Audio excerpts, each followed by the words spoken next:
إنك ميت وإنهم ميتون. وقال تعالى وما جعلنا لبشر من قبلك الخلد أفإن مت فهم الخالدون كل نفس ذائقة الموت. ذی وقار اس اجلاس کے صدر فضیلت الشیخ یوسف عمری حفظہ اللہ اور دیگر معزز و مکرم علماء اکرام اور محترم حاضرین و حاضرات، آج کے اس پروگرام میں مجھے کچھ دیر تک آپ کے سامنے جس موضوع سے متعلق گفتگو کرنا ہے وہ آپ نے سنا، نبی کریم صلی اللہ علیہ وسلم کی زندگی کے آخری دن، آخری لمحات اور نبی علیہ السلام کی وفات اور نبی علیہ السلام کے آخری ایام میں جو آپ نے امت کے حق میں بڑی عظیم نصیحتیں فرمائی ہیں، اس سے متعلق آپ کے سامنے گفتگو کرنا ہے۔ محترم حضرات، میں اپنے گفتگو کے آغاز کے لیے قرآن مجید کی 2 آیتیں آپ کے سامنے پڑھ کر سنائی۔ اللہ تبارک و تعالیٰ نے فرمایا پیارے نبی صلی اللہ علیہ وسلم سے خطاب کرتے ہوئے، اللہ کے نبی صلی اللہ علیہ وسلم، آپ کو اس دنیا سے رخصت ہونا ہے، آپ کو اس دنیا سے چل بسنا ہے، اور ان کفار اور مشرکین کو بھی اس دنیا سے چل بسنا ہے۔ دوسری آیت میں اللہ نے فرمایا، اللہ کے نبی صلی اللہ علیہ وسلم، ہم نے آپ سے پہلے کسی بھی انسان کو ہمیشہ کی زندگی عطا نہیں کی ہے۔ یہ جو کفار اور مشرکین آپ کی موت کا انتظار کر رہے ہیں، کیا یہ سمجھتے ہیں کہ آپ اس دنیا سے رخصت ہو جانے کے بعد یہ دنیا کی زندگی میں ہمیشہ رہنے والے ہیں؟ ایسا کبھی نہیں ہو سکتا، بلکہ آپ کو بھی اس دنیا سے رخصت ہونا ہے، ان کفار و مشرکین کو بھی اس دنیا سے رخصت ہونا ہے، بلکہ اس روئے زمین پر ہر انسان کو اس دنیا سے رخصت ہونا ہے، اس دنیا سے مر کر میدان محشر میں حاضر ہونا ہے۔ حضرات،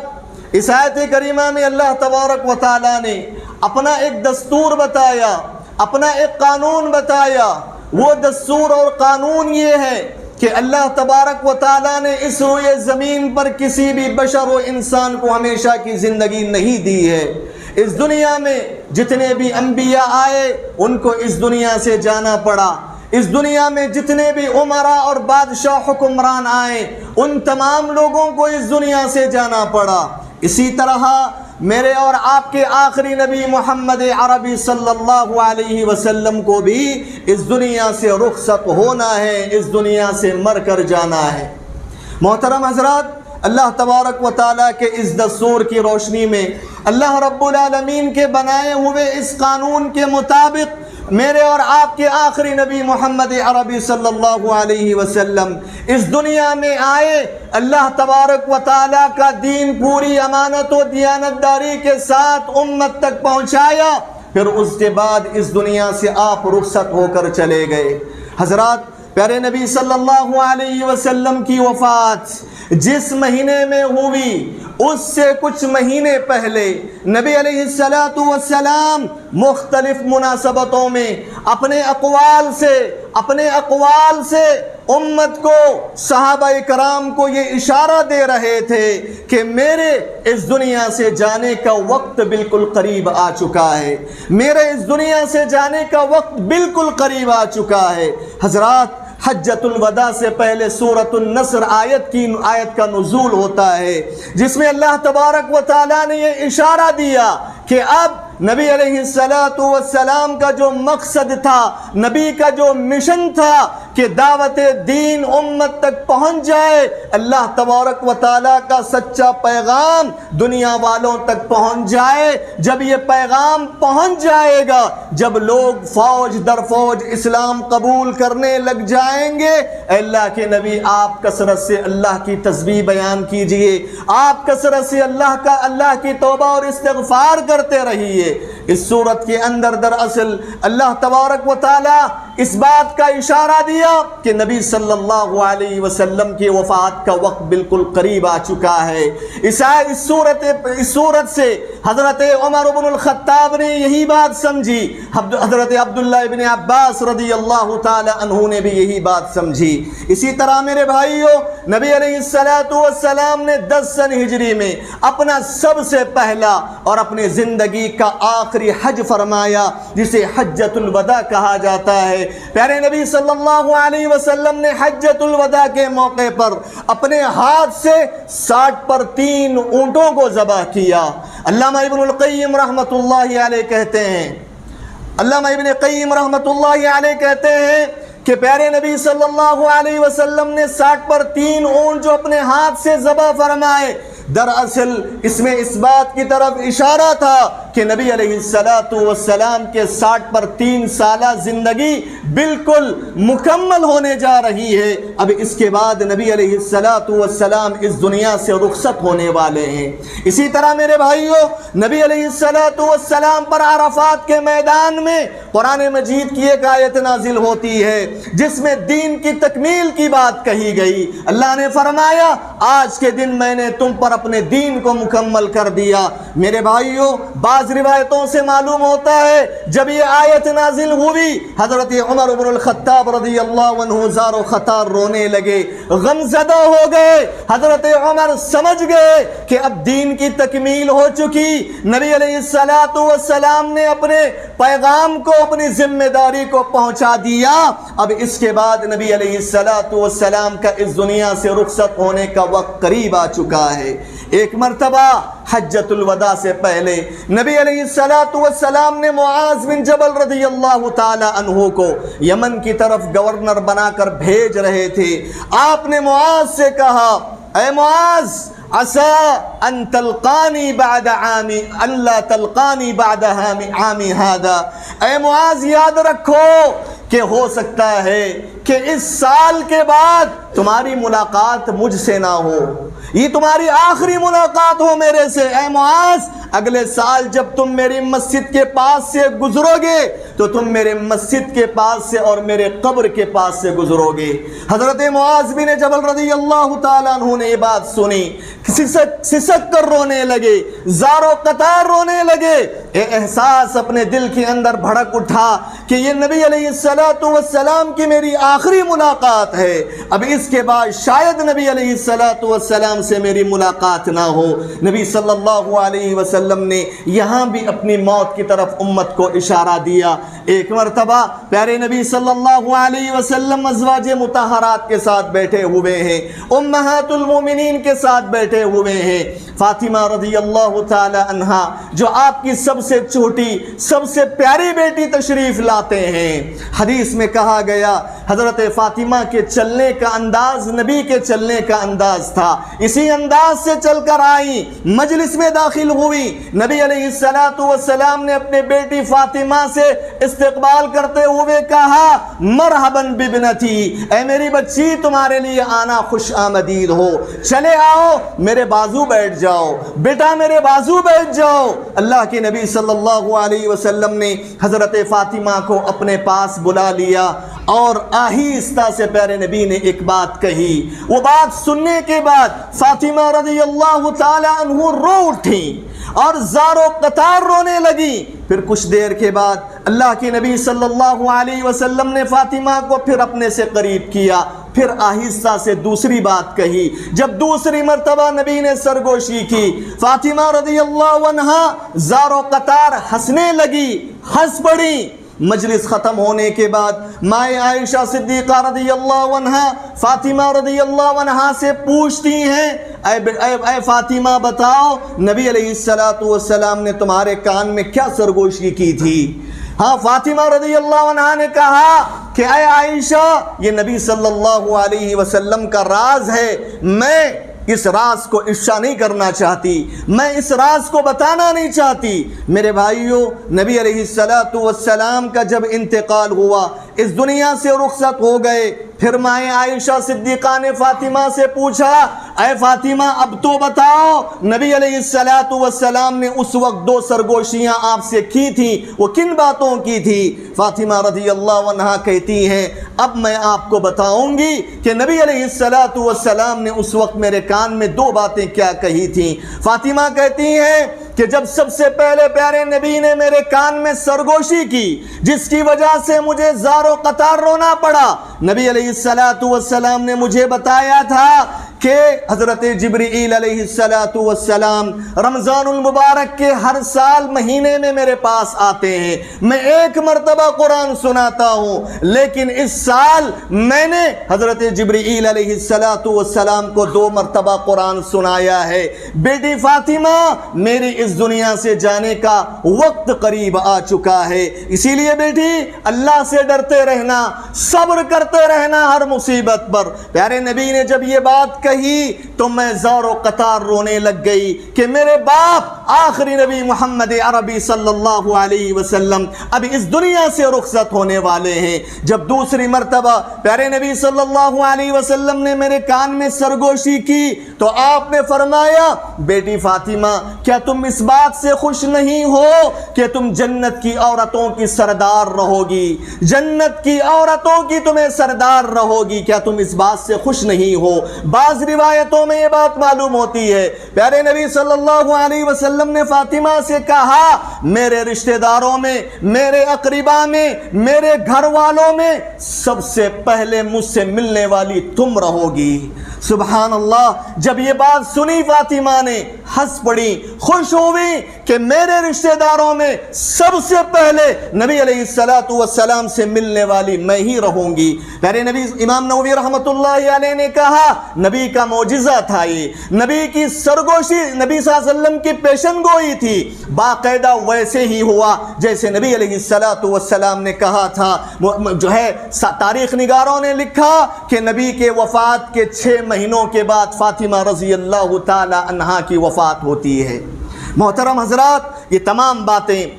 پیارے نبی صلی اللہ علیہ وسلم امت کو بتا رہے تھے، صحابہ کرام کو بتا رہے تھے، تاکہ امت میرے انتقال کے بعد، میری موت کے بعد ان پر کوئی بڑی مصیبت نہ ٹوٹنے پائے، ان کے حوصلے کم ہونے نہ پائیں۔ اسی لیے پیارے نبی صلی اللہ علیہ وسلم نے اپنے وفات سے کچھ مہینے پہلے اس قسم کے اور صحابہ کرام کو اشارے دے رہے تھے کہ نبی علیہ السلام اس دنیا سے رخصت ہو جائیں گے۔ محترم حضرات،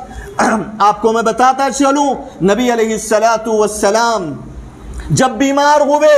مرض الموت میں آپ مبتلا ہوئے، وہ 29 سفر کی تاریخ تھی۔ نبی علیہ السلام کا انتقال 12 ربیع الاول کو ہوتا ہے۔ 12 ربیع الاول سے پہلے سفر کا مہینہ پڑتا ہے۔ سفر کے ٹھیک 29 تاریخ کو نبی علیہ السلام مرض الموت میں مبتلا ہو جاتے ہیں۔ کب ہوتے ہیں؟ کیوں ہوتے ہیں؟ بعض روایتوں سے معلوم ہوتا ہے کہ پیارے نبی صلی اللہ علیہ وسلم غزوہ خیبر کو فتح کر لینے کے بعد ایک یہودی خاتون نبی علیہ السلام کی خدمت میں ایک بکرے کے بازو کے گوشت میں زہر ملا کر نبی صلی اللہ علیہ وسلم کو کھانے کے لیے پیش کرتی ہیں۔ نبی علیہ السلام اس کو چباتے ہیں، اچھے سے نگلتے بھی نہیں ہیں، لیکن وہ زہر اتنا قوی ہوتا ہے، اس کی وجہ سے نبی علیہ السلام مرض الموت میں مبتلا ہوتے ہیں۔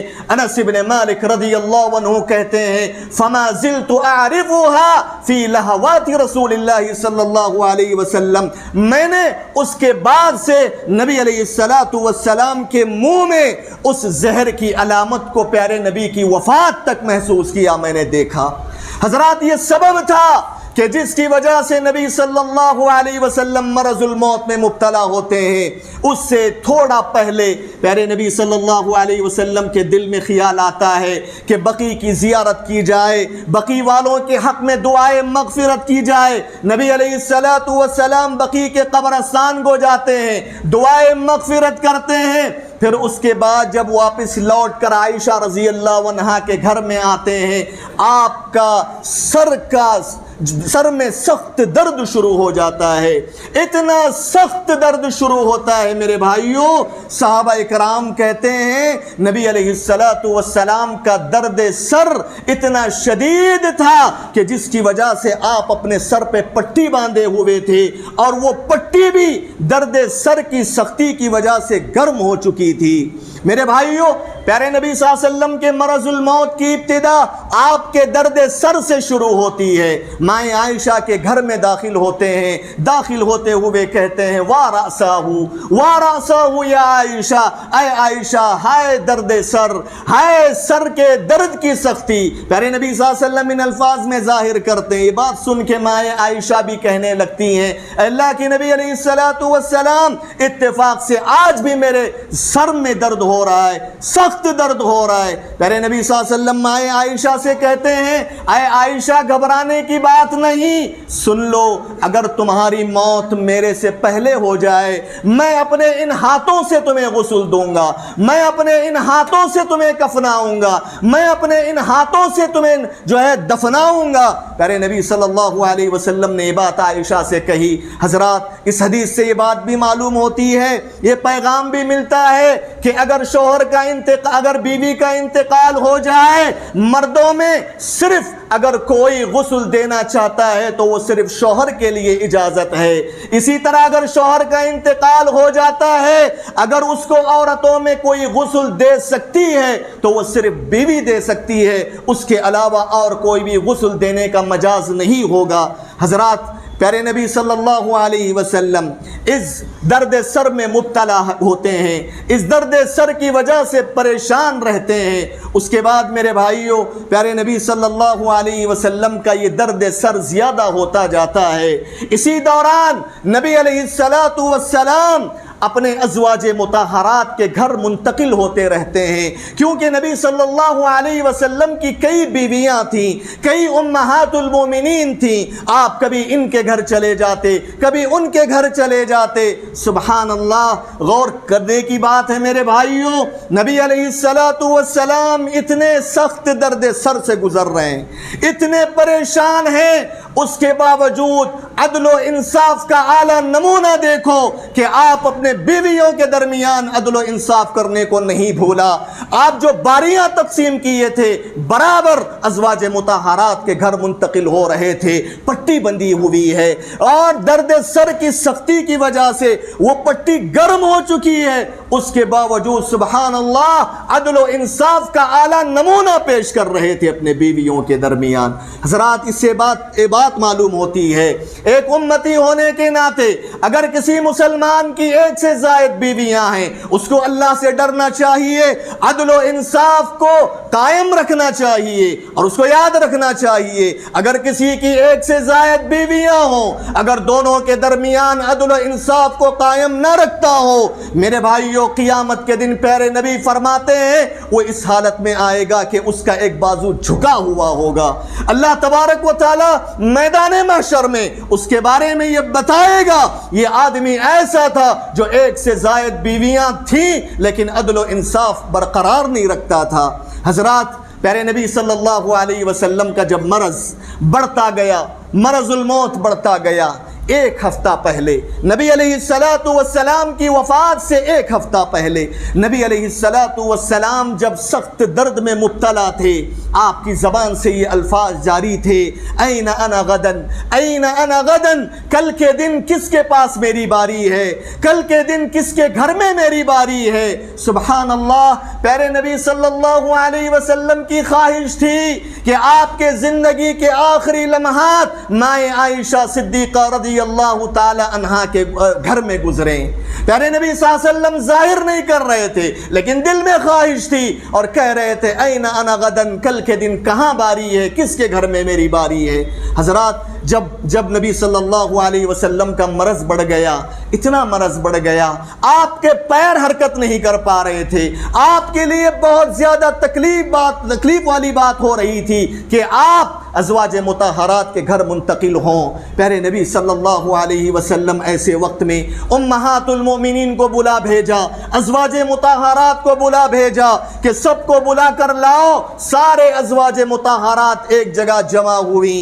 اور پیارے نبی صلی اللہ علیہ وسلم نے ازواج مطہرات سے کہا، دیکھو اب میرے پاس اتنی طاقت نہیں ہے کہ میں ہر باری کا خیال کروں، میرے قدم اٹھ نہیں پا رہے، میں استطاعت نہیں رکھتا کہ ہر باری کا میں لحاظ رکھوں، لہٰذا میں تمہیں یہاں اس لیے بلایا ہوں تاکہ میں تم سے اس بات کی اجازت لے لوں کہ میں عائشہ صدیقہ رضی اللہ عنہا کے گھر منتقل ہو جاؤں۔ سبحان اللہ، نبی علیہ السلام کی اخلاق دیکھو، چاہے تو نبی منتقل ہو سکتے تھے لیکن عدل و انصاف کا اعلیٰ نمونہ پیش کرتے ہوئے ازواج مطہرات کی اجازت لیا، پھر اس کے بعد مائیں عائشہ صدیقہ رضی اللہ عنہا کے گھر منتقل ہوتے ہیں۔ سبحان اللہ، عائشہ رضی اللہ عنہا کہتی ہیں کہ نبی علیہ السلام جب عائشہ کے گھر منتقل ہو رہے تھے، آپ کے پاس اتنی طاقت نہیں تھی کہ آپ اچھی طریقے سے کھڑے ہو سکیں۔ عائشہ کہتی ہیں کہ نبی علیہ السلام خود سے چل کر آنے کی طاقت نہیں تھی، اسی لیے پیارے نبی صلی اللہ علیہ وسلم نے عباس رضی اللہ تعالی عنہ، علی بن ابی طالب رضی اللہ عنہ، دونوں صحابہ کا سہارا لے کر عائشہ رضی اللہ عنہا کے گھر منتقل ہوئے۔ مائیں عائشہ کہتی ہیں کہ میں اپنے آنکھوں سے دیکھا نبی علیہ السلام دونوں پر اپنے ہاتھوں کو دونوں کے کندھوں پر ڈالے ہوئے ہیں اور آپ کے پیر زمین میں رگڑے جا رہے ہیں، یعنی کھڑنے کی طاقت نہ تھی۔ نبی علیہ السلام اس حالت میں مائیں عائشہ کے گھر منتقل ہوتے ہیں۔ سبحان اللہ، یہ عائشہ رضی اللہ عنہا کی فضیلت تھی کہ اللہ تبارک و تعالیٰ نے نبی علیہ السلام کے زندگی کے آخری لمحات کے لیے عائشہ رضی اللہ عنہا کا گھر چنا۔ پیارے نبی صلی اللہ علیہ وسلم نے اپنے زندگی کے آخری لمحات اگر گزارے تو وہ مائیں عائشہ صدیقہ رضی اللہ عنہا کے گھر میں گزارے۔ اسی لیے عائشہ رضی اللہ تعالیٰ عنہا کو اس ناحیے سے بڑی فضیلتیں حاصل تھی۔ خود عائشہ صدیقہ کہتی ہیں کہ اللہ تبارک و تعالیٰ نے مجھ پر بڑا انعام کیا، اللہ نے مجھ پر بڑے احسانات کیے، وہ احسانات یہ کہ میرے اور آپ کے آخری نبی محمد عربی صلی اللہ علیہ وسلم جب زندگی کی آخری لمحات گزارے تو میرے گھر میں گزارے، زندگی کی آخری سانس لی تو میرے گھر میں لی۔ حتیٰ کہ عائشہ کہتی ہیں کہ اللہ تبارک و تعالیٰ جب نبی علیہ السلام کو موت دیا، جب پیارے نبی کی روح کو قبض کیا گیا، اس وقت پیارے نبی صلی اللہ علیہ وسلم کا سر میرے گود میں تھا۔ عائشہ کہتی ہیں کہ اللہ تبارک و تعالیٰ نے نبی علیہ السلام کی موت سے پہلے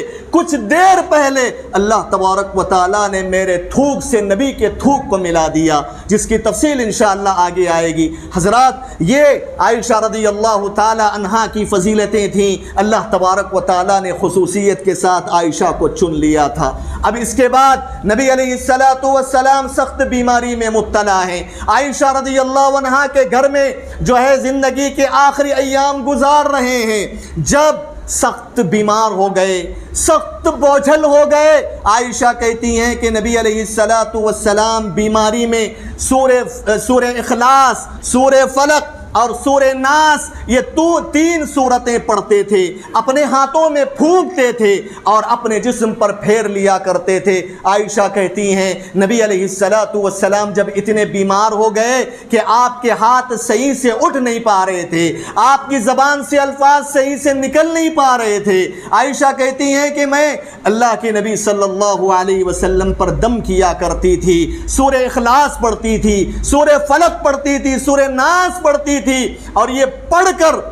اللہ کے نبی صلی اللہ علیہ وسلم کے جسم پر دم کیا کرتی تھی۔ دم کرنے کے لیے میں اپنے ہاتھوں کا استعمال نہیں کرتی تھی بلکہ نبی علیہ السلام کے ہاتھوں کا استعمال کرتی تھی۔ یہ تین سورتیں پڑھنے کے بعد نبی کے ہاتھوں پہ میں پھونکتی، پھر نبی صلی اللہ علیہ وسلم کے ہاتھوں کو لے کر ان کے جسم پر پھیر دیا کرتی۔ کیوں؟ عائشہ کہتی ہیں اس لیے کہ پیارے نبی علیہ السلام کے ہاتھ میرے ہاتھ سے زیادہ مبارک ہاتھ تھے، اسی لیے میں یہ کام کیا کرتی تھی۔ حضرات یہ سلسلہ عائشہ رضی اللہ عنہا کے گھر میں چلتا رہا، یہاں تک کہ نبی علیہ السلام کی وفات سے 5 دن پہلے، چہارشنبے کا دن تھا میرے بھائیوں، نبی کی وفات پیر کے دن ہوتی ہے، نبی کی وفات سے 5 دن پہلے نبی صلی اللہ علیہ وسلم کو کچھ افاقہ ہوتا ہے، اپنے جسم کے اندر کچھ ہلکا پن محسوس کرتے ہیں، صحابہ کو حکم دیتے ہیں 7 مشکیزوں میں پانی لے کر آؤ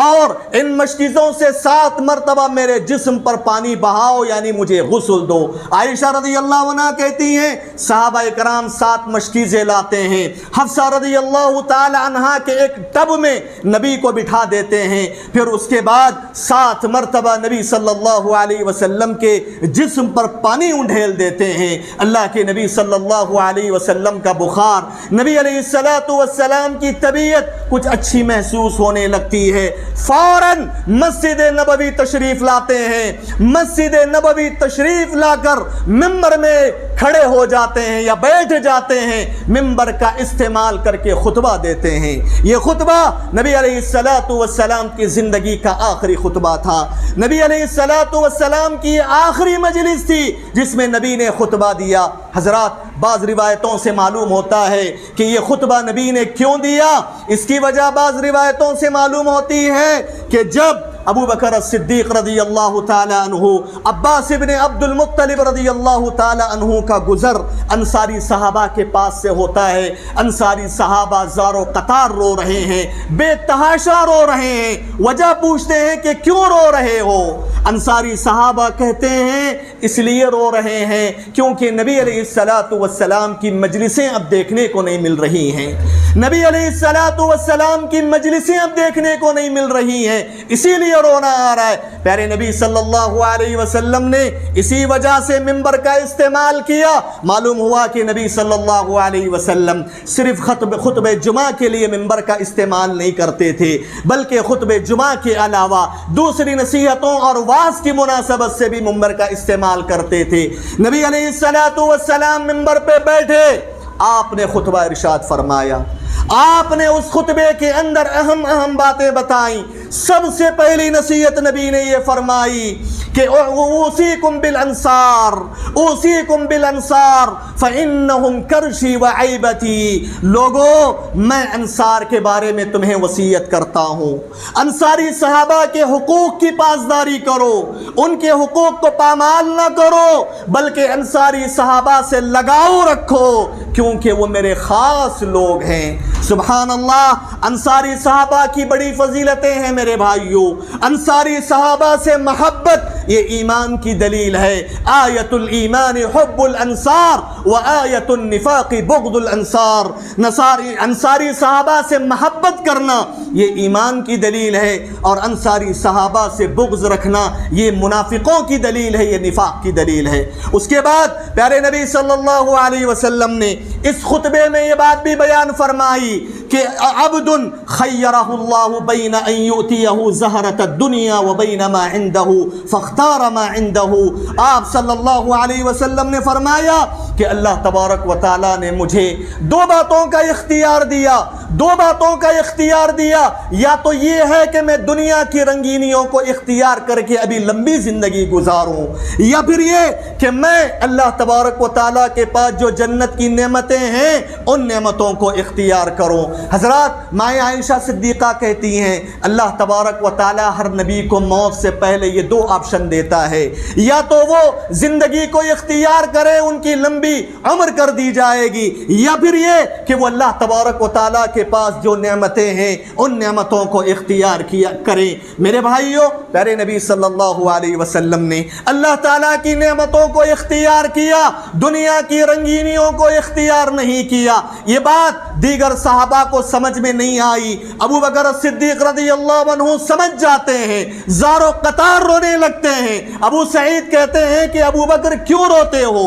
کس وجہ سے روتے ہو؟ ابو بکر صدیق رضی اللہ تعالی عنہ کہتے ہیں اس حدیث کے اندر، پیارے نبی کی اس بات، پیاری بات کے اندر اس بات کا اشارہ ہے کہ نبی علیہ السلام بہت جلد اس دنیا سے رخصت ہونے والے ہیں، اس دنیا سے جانے والے ہیں۔ ابو بکر صدیق جب رونے لگے، زار و قطار رونے لگے، پیارے نبی نے ابو بکر صدیق سے کہا اے ابو بکر نہ رونا، اے ابو بکر نہ رونا، اِنَّا مَنَّ النَّاسِ عَلَيَّ فِي صُحْبَتِهِ وَمَالِهِ ابو بکر، پیارے نبی نے اس خطبے میں یہ بات بھی بیان فرمائی، اللہ کی قسم میرے اوپر صحابہ اکرام کے بہت سارے احسانات ہیں، میں نے تمام صحابہ کے احسانات کو چکا دیا سوائے ابو بکر صدیق کے۔ ابو بکر صدیق نے اپنی زندگی میں مجھ پر بہت سارے احسانات کیے ہیں، میں ان احسانات کا بدلہ نہ چکا سکا، یہ بدلہ اللہ تعالیٰ قیامت کے دن چکائے گا۔ حضرات اس حدیث میں یہ بات معلوم ہوتی ہے، یہ پیغام ملتا ہے،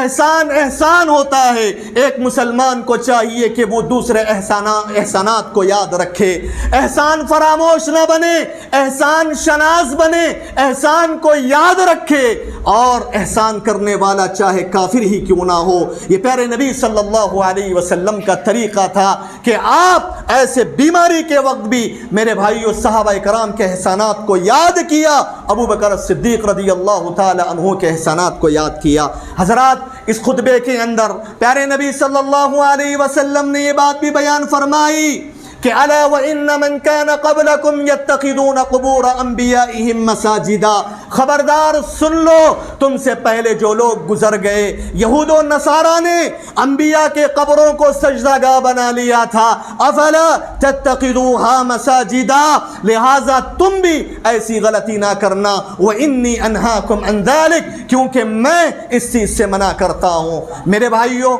وعلیکم السلام، میرے بھائیوں، پیارے نبی صلی اللہ علیہ وسلم نے جب یہ پیغام دیا امت کو کہ مسجدوں کو قبرستان نہ بنایا جائے، مسجدوں پہ قبے نہ بنائے جائیں، اور مسجدوں کو سجدہ گاہ نہ بنایا جائے، میرے بھائیوں، پیارے نبی صلی اللہ علیہ وسلم، تفصیل کا وقت نہیں ہے، وقت بالکل کم ہے میرے بھائی، پیارے نبی صلی اللہ علیہ وسلم نے اس خطبے کے اندر پیارے نبی صلی اللہ علیہ وسلم نے اپنے آپ کو، اپنی عزت کو لوگوں پر پیش کیا اور کہا کون ہے تم میں سے جس کو میں نے کسی پر اگر ظلم کیا ہے تو آج مجھ سے بدلہ لے لے؟ کون ہے تم میں سے اگر میں نے کسی کی عزت پر کیچڑ اچھالی ہے تو وہ میری عزت و آبرو اس کے سامنے حاضر ہے، وہ بدلہ لے لے؟ کون ہے جس کے حق میں نے حق تلفی کی ہے وہ آج مجھ سے بدلہ لے لے؟ پیارے نبی صلی اللہ علیہ وسلم نے اس خطبے کے اندر، آخری خطبے کے اندر یہ بات بیان فرمائی۔ اس سے یہ پیغام ملا میرے بھائیوں، میدان محشر میں پہنچنے سے پہلے اگر آپ نے کسی پر دنیا کی زندگی میں ظلم کیا ہے، آپ نے اگر کسی کا مال ہڑپا ہے، آپ نے اگر کسی کی عزت و ناموس پر حملہ کیا ہے، دنیا میں رہتے ہوئے معافی مانگ لو، اگر مال ہڑپا ہے تو مال واپس کر دو، اگر عزت و آبرو سے کھلواڑ کیا ہے تو اس سے حلال ہو جاؤ، قبل اس کے کہ وہ دن آئے جس دن نہ تمہارے پیسے کام آئیں گے، تمہارے اولاد کام آئیں گے، بلکہ اللہ تبارک و تعالی ظالم کی گناہوں کو، ظالم کی نیکیوں کو مظلوم کو دے دے گا، اور مظلوم کے گناہوں کو ظالم پر جو ہے ڈال دے گا، اور اس طریقے سے ظالم کو اللہ تبارک و تعالی جہنم میں پھینکنے کا حکم دے گا۔ حضرات پیارے نبی صلی اللہ علیہ وسلم جب 5 دن سے پہلے، جب پیارے نبی صلی اللہ علیہ وسلم ان 5 دن سے وفات سے 5 دن پہلے آپ نماز پڑھاتے رہے، آپ خود امامت کرواتے رہے، اور اس کے بعد نبی علیہ السلام کا جب اگلا دن آیا، پیر کا دن تھا، جمعرات کا دن تھا، جمعرات کے دن پیارے نبی نماز پڑھاتے رہے، امامت کرواتے رہے، لیکن مغرب کی نماز کا جب وقت ہوا تو نبی علیہ